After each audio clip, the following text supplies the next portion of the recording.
बिस्मिल्लाहिर्रहमानिर्रहीम। अस्सलामु अलैकुम वरहमतुल्लाहि वबरकातुहू। मौजूद हाज़रीन कराम, बुजुर्गान कौम और मिल्लत, मेरी इज़्ज़तदार माँ और बहनों, गयूर नौजवान साथियों, शहनशीन पर तशरीफ़ फरमा जनाब दीनू चौधरी साहब, क़िबला मोहम्मद रज़ा ज़ैदी साहब जो इमाम जुमा हैं, शिया मस्जिद के सलीम सैफी साहब काबर वाले, सलीम सैफी इंची वाले, अब्दुल करीम चच्चा साहब, हाजी वहीद कुरैशी साहब, नसीम चौधरी साहब, शौकीन प्रधान जी, फ़हीम कुरैशी, इकराम सैफी नेताजी, इमरान सैफी, तौहीद सैफी, रहीमुद्दीन सैफी, गुलजार सैफी, हसीन सैफी, जुनैद सलाम साहब, सुहेल सिद्दीकी, ज़ियाउद्दीन सैफी साहब, सोनू सैफी साहब, आरिफ मलिक साहब, वसीम अंसारी साहब, डॉक्टर रियाज सैफी साहब, शावेद सैफी साहब, हाजी अनीस सैफी साहब, अब्दुल्ला कुरैशी साहब, हाजी सलीम सिद्दीकी साहब, सगीर सिद्दीकी साहब, हाजी रियाजुद्दीन सैफी साहब, सलाहुद्दीन सैफी साहब, समीरुद्दीन सैफी साहब, इकराम सैफी साहब, अब्दुल करीम साहब, जनाब शोएब जामाई साहब, दिल्ली प्रदेश के मजलिस इत्तेहादुल मुस्लिमीन के सदर जनाब शौकत अली साहब, उत्तर प्रदेश के मजलिस इत्तेहादुल मुस्लिमीन के सदर शादाब साहब, सैयद अतीफ साहब जो मुंबई से तशरीफ लाए हैं, महाराष्ट्र के मजलिस इत्तेहादुल मुस्लिमीन के जनरल सेक्रेटरी सईद साहब, फखरुद्दीन अंसारी साहब, मोहतरम अजीज़ान मिल्लत, मैं आप तमाम का शुक्रगुजार हूँ कि आपने अपना कीमती वक्त निकाल कर आज जनाब ताहिर हुसैन साहब के इस इंतखाबी जलसे और रैली में आपने शिरकत की। मेरे अजीज दोस्तों और बुजुर्गों, आज दोपहर के वक्त मुझे आना था, पैदल दौरा पदयात्रा करना था, मगर किसी वजह की बुनियाद से मैं यहाँ पर देर से पहुँचा, मगर अल्हम्दुलिल्लाह आज जनाब ताहिर हुसैन साहब से मेरी मुलाकात हुई, बड़ा अच्छा लगा और मुझे इस बात का इत्मीनान भी हुआ कि आज भी उनके हौसले बुलंद हैं, उनके हौसले पस्त नहीं हुए हैं और वो एक तरफ अपने दिल में लेकर आए हैं कि वो मुस्तफ़ाबाद की जनता की खिदमत करना चाहती हैं, वो मुस्तफ़ाबाद में अमन को मजबूत करना चाहती हैं और इतने लंबे अरसे के बाद ताहिर हुसैन साहब 5 साल के लंबे अरसे के बाद आपके दरमियान में मुस्तफ़ाबाद के गयूर बुजुर्गों के दरमियान में आए हैं, अपने घर को गए हैं और मुझे यकीन है कि आप लोग एक मजलूम का साथ देंगे। मेरे अजीज दोस्तों और बुजुर्गों, अल्लाह सुब्हानहू व तआला फरमाता है कि कैदियों का साथ दो, नरमी से पेश आओ, यतीमों का साथ दो, उनसे नरमी से पेश आओ। मेरे अजीज दोस्तों और बुजुर्गों, आज मैं आपसे ये गुजारिश करने आया हूँ कि एक शख्स 5 साल से जेल में है और मुझे यकीन है कि अल्लाह उनसे इंसाफ करेगा। मुझे यकीन है कि अदालत उनसे इंसाफ करेगी। मगर मेरे अजीज दोस्तों और बुजुर्गों, मेरी आप तमाम से गुजारिश है कि आपको भी अपने वोट से ताहिर हुसैन को इंसाफ दिलाना है। अगर आप मुत्तहदा अपने वोट का इस्तेमाल करेंगे तो यकीनन ताहिर हुसैन से इंसाफ होगा। वरना याद रखिए,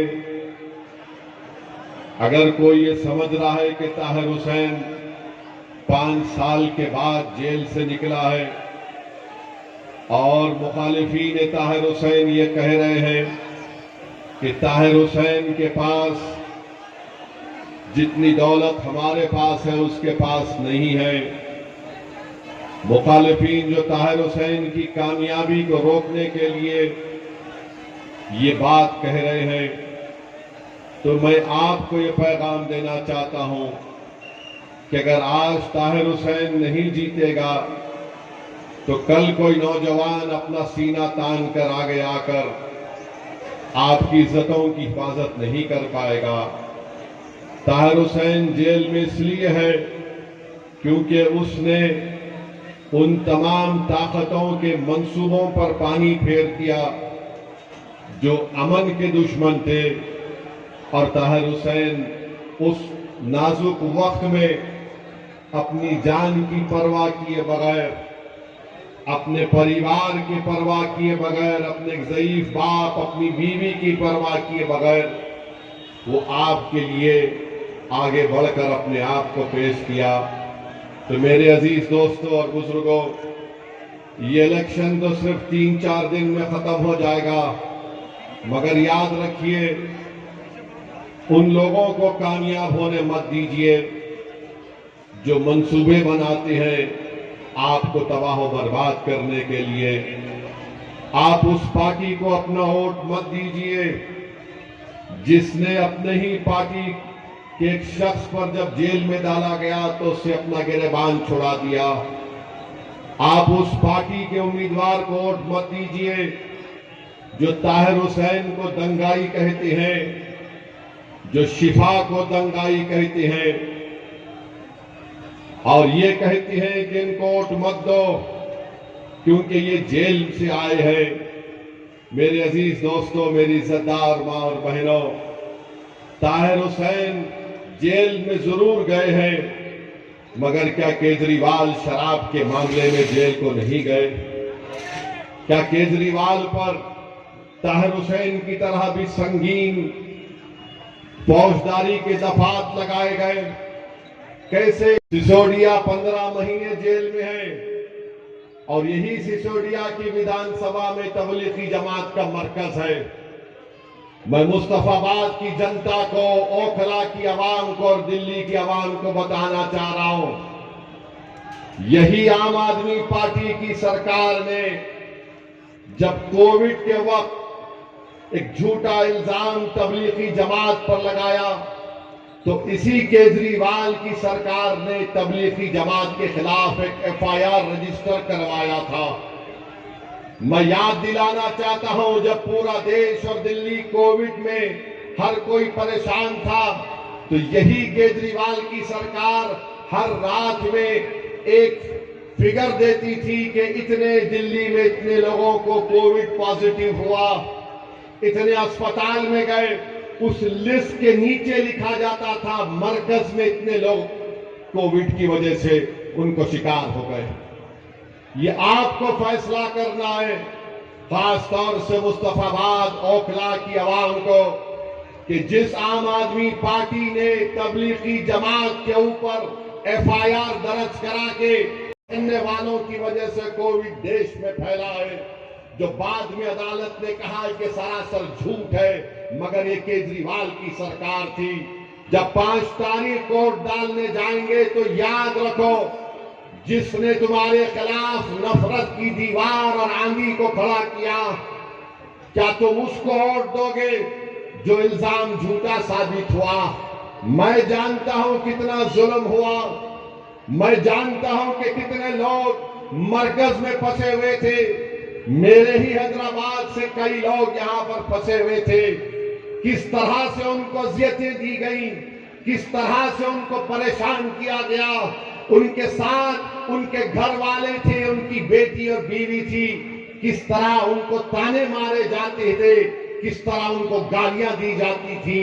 कहां था ये केजरीवाल जो आज अपने आप को कहता है कि मैं बड़ा सेक्युलर हूं। मेरे अजीज दोस्तों और बुजुर्गों, इन बात को याद रखिए कि इस शख्स और उसकी पार्टी और हुकूमत की तरफ से पूरे मुल्क में अगर सबसे पहले इल्जाम किसी ने लगाया तो इस केजरीवाल ने एफआईआर दर्ज करवाया। मगर यही दिल्ली की सड़कों पर जब एहतजाज होता था, गालियां दी जाती थी, इल्जामात लगाए जाते थे, तो क्या केजरीवाल की सरकार ने कोई एफआईआर दर्ज किया? नहीं किया। तो मेरे अजीज दोस्तों और बुजुर्गों, मैं आपको ये भी बताना चाहता हूं कि आज 30 जनवरी है। आज ही के दिन गांधी को गोली मारकर हलाक कर दिया गया था। गांधी को क्यों मारा गया था? क्योंकि गांधी भूख हड़ताल पर बैठे थे। उस वक्त मुसलमानों पर जुल्म हो रहा था। कुतुबुद्दीन बख्तियार काकी रहमतुल्लाह अलैह की दरगाह को नुकसान पहुंचाया गया था। गांधी वहां पर पहुंचकर उसका तामीरी काम शुरू कराते हैं। गांधी मुसलमानों पर जुल्म को बंद कराने के लिए, सच्चाई के लिए गांधी ने भूख हड़ताल की थी। तो गोडसे आकर गांधी के सीने में गोली मार देता है। मैं बड़ी इज्जत के साथ कह रहा हूं कि गांधी के मारने की साजिश में जस्टिस कपूर कमीशन की रिपोर्ट ने एक शख्स का नाम लिखा था। आज प्रधानमंत्री उस कॉन्स्पिरेटर के नाम से दिल्ली यूनिवर्सिटी का यूनिवर्सिटी बनाना चाहते हैं। बताओ वो प्रधानमंत्री, आज आप गांधी के पास तो जाते हैं, समाधि के पास, मगर क्या कपूर कमीशन में कॉन्स्पिरेसी का नाम जिसका लिया गया था, कौन जस्टिस कपूर कमीशन की रिपोर्ट में क्या कहा गया था? मैं तो कहूंगा, अगर वजीर आजम मोदी सच्चाई को जानते और मानते हैं तो हिंदुस्तान का सबसे पहला टेररिस्ट, इस आजाद हिंदुस्तान का सबसे बड़ा कोई टेररिस्ट था तो उसका नाम गोडसे था। इसीलिए मैं मोदी से मुतालबा करता हूं कि 30 जनवरी को एंटी टेररिज्म डे डिक्लेयर कर देना चाहिए, क्योंकि आजाद भारत में उस शख्स ने गांधी को गोली मारी थी, एक ज़ईफ आदमी को गोडसे ने गोली मारी थी। रिकॉर्ड उठाकर देख लो, एक बीजेपी के एमपी ने कहा था मैं गोडसे को मानने वाला हूं। बताओ मोदी जी, आपके पार्टी में ऐसे लोग भी हैं जो गोडसे के भक्त हैं। मेरे अजीज दोस्तों और बुजुर्गों, एक और अहम बात मैं आपके सामने रखना चाहता हूं। मुस्तफाबाद के बाद गली कूचों में आपके इलाकों में मुझे फिरने का मौका मिला। मुझे आज तक समझ में नहीं आया कि इस इलाके में लोग इंसान बसते हैं, मगर यहां पर मोहरियों का पानी बहता है, यहां पर कचरे के अंबार है, यहां पर गंदगी की सफाई का कोई इंतजाम नहीं है और पीने का पानी दस्तयाब नहीं है। तो मोदी और केजरीवाल एक नूरा कुश्ती लड़ रहे हैं। मोदी और केजरीवाल ये एक सिक्के के दो रुख हैं। भारत में अगर झूठों का कंपटीशन होगा तो कौन फाइनल में आएगा? दो लोग जरूर फाइनल में आएंगे, एक मोदी और दूसरा केजरीवाल। ये कहता है कि पानी में जहर है, मोदी कहते नहीं है। अरे पानी तुम नहीं पिलाते और तुम जहर उगल रहे हो नफरत की फिजाओं में इजाफा करके। अरे पानी तुम नहीं देना चाहते केजरीवाल, तुम प्यासा रखकर मारना चाहते हो। पानी तुमने कहा मैं पानी फ्री में दूंगा। मैं केजरीवाल से पूछना चाहता हूं कि तुम्हारे बजट में तुमने 850 करोड़ रुपये खर्चा किए, किसके लिए? फ्री पानी। कितना पानी? एक घर को इस झूठे ने कहा था मैं 20,000 लीटर दूंगा। यानी आखिरी है ये। यानी मैं समझता था कि मोदी दूर तक फेंकते हैं, मगर मालूम हुआ केजरीवाल भी पीछे नहीं है। 850 करोड़ रुपए फ्री वाटर के लिए। कहां है पानी? दिल्ली के सुबह गली कूचों में चले जाओ तो पानी बेचने वाले बोलते पानी ले लो, पानी ले लो। 25 रुपए फर्स्ट फ्लोर के लिए, 30 रुपये सेकंड फ्लोर के लिए, 35 रुपये थर्ड फ्लोर के लिए। ना मोदी फर्स्ट फ्लोर को आते, ना केजरीवाल सेकंड फ्लोर को आते, ना सिसोदिया थर्ड फ्लोर को आता है। मगर मैं केजरीवाल को चैलेंज कर रहा हूं कि तुम बड़ा बोलते ना, मैं दिल्ली में ये कर दिया। आओ आके मुस्तफाबाद में अपनी फैमिली के साथ एक दिन और एक रात गुजार के बताओ मुझे। आओ यहां पर ओखला में आओ। ओखला में तो अगर किसी को माउंट एवरेस्ट का पहाड़ देखना है, पूरा दिल्ली का कचरा लाकर ओखला में डालते। मुझे यकीन है कि ओखला की जनता उस कचरे को भी फेंकेगी और केजरीवाल के कचरे को भी निकाल कर फेंकेगी। मुस्तफाबाद में कोई डेवलपमेंट नहीं हुआ। यहां के पहले विधायक, क्या नाम था उनका, बहरहाल हाजी साहब कहां हैं अब? हाजी साहब कहां हैं आप? नजर नहीं आते हाजी साहब? केजरीवाल का जहर पी लिए क्या? बताओ आप, आपको बोला गया था हम देंगे, हम करेंगे। आज गरीब दिल्ली का पूछ रहा है कि फ्री बिजली, फ्री पानी। अच्छा, फ्री बिजली 200 यूनिट के लिए केजरीवाल कहता है कि मैं 3,250 करोड़ रुपए खर्चा किया। क्या आपको फायदा हुआ?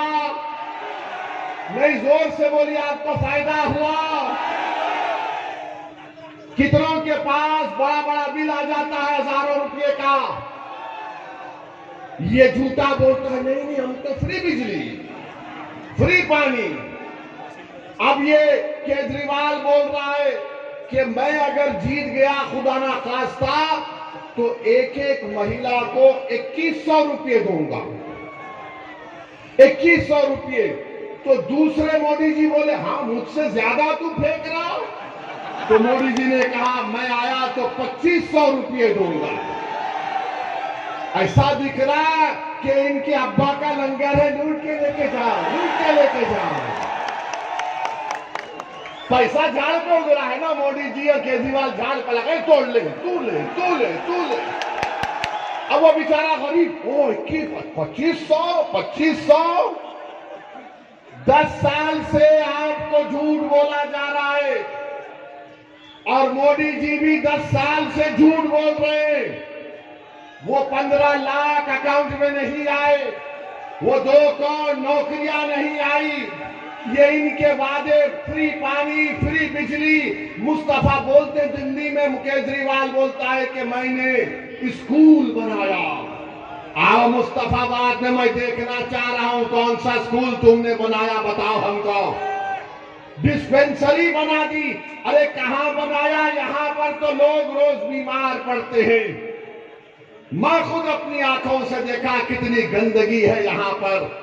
मेरे भाई याद रखो, ये केजरीवाल का एक ही पैगाम है और केजरीवाल यहां पर नहीं आएगा मुस्तफाबाद में, क्योंकि केजरीवाल के जो लोग हैं जिनको हम बिचौलिया कहते हैं,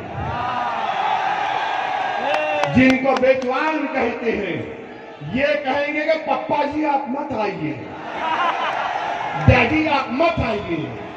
हम मुस्तफाबाद की जनता को बीजेपी का डर दिखा देंगे, ये गंदगी को भी भूल जाएंगे, पीने के पानी को भी भूल जाएंगे और आपको वोट दे देंगे। अरे बिचौलियों और केजरीवाल के चमचों, अब एक ताकत बुरी है मजलिस ताहिर हुसैन के नाम से। तुमको देखना दिखाएंगे यहां पर अब क्या होगा इंशाअल्लाह ताला। बताइए आप, डर डर के अगर आप एक सवाल का जवाब दीजिए आप एक शहरी हैं भारत के, दिल्ली के शहरी हैं। जो शहरी होता है, सिटीजन होता है, उसके राइट्स होते हैं। वोटर होता है जो खाली वोट दे के चले जाता, मुझे कोई फर्क नहीं पड़ता, मैं गंदगी को भी कबूल कर लूंगा, पानी नहीं मिलेगा तो भी कबूल कर लूंगा, घर में बच्चे बीमार पड़े तो कबूल कर लूंगा, कोई 5 साल जेल में सड़ता रहे उसको कबूल कर लूंगा। फैसला आपको 5 तारीख के दिन करना है कि क्या आप वोटर हैं या सिटीजन हैं, आप वोटर हैं या शहरी हैं, बताइए हमको। अगर आप शहरी हैं तो 5 तारीख के दिन आप ना मोदी को वोट देंगे ना केजरीवाल को वोट देंगे। अगर आप वोटर हैं तो फिर जिसको चाहे वोट दे दो, कोई तब्दीली नहीं आएगी। तब्दीली लाना पड़ेगा मेरे भाई, तब्दीली लाना पड़ेगा। याद रखिए, अगर आप सिर्फ वोट डालते रहेंगे तो ये लोग ये समझेंगे इनका डर दिखाओ, उनका डर दिखाओ। अब ये आम आदमी पार्टी के लोग बोल रहे हैं नहीं, अगर ताहिर हुसैन के लड़ने से वोट डिवाइड होगा। हाजी साहब को जब वोट डाले डिवाइड नहीं हुआ, यानी तुम आकर हमको बर्बाद कर दोगे, तुम हमारे बच्चों को उनकी बाप की शफकत से महरूम करके जेल में डाल दोगे। और मुझे एक बात समझ में अब तक नहीं आई कि केजरीवाल को बेल हो गई, सिसोदिया को हो गई, जैन को हो गई, वो ओखला के विधायक को हो गई, ताहिर हुसैन और शिफा को बेल क्यों नहीं होती? सोचो आप सोचो इस बात को। ये फैसला आपको करना है मेरे अजीज दोस्तों और बुजुर्गों। 5 तारीख के दिन मजलूम का साथ देना है, जालिम का साथ नहीं देना है। याद रखो, अगर तुम वक्त के फिरौनों को कमजोर करना चाहते हो तो सिर्फ फिरौन की नफरत से कुछ नहीं होगा, मूसा का साथ देना पड़ेगा। अगर तुम यजीद से नफरत करते हो तो सिर्फ जबान से नफरत का इजहार, तो यजीदियत का खात्मा होगा। तो मेरे अजीज दोस्तों और बुजुर्गों, सच्चाई का साथ दो, डर कर ताहिर हुसैन का साथ मत दो, एक उम्मीद पर ताहिर हुसैन का साथ दो मेरे भाई, एक उम्मीद पर साथ दो। देखो किस तरीके से क्या क्या नहीं कर दिया जा रहा है। आज वक्त का कानून मोदी बनाने जा रहा है, और अगर वो खुदा ना खास्ता कानून बनेगा तो ना मस्जिद बचेगी, ना अशुरखाने बचेंगे, ना दरगाह बचेगी, ना खानखा बचेगा, ना कब्रिस्तान बचेगा। मेरे अजीज दोस्तों और बुजुर्गों, जो केजरीवाल नाम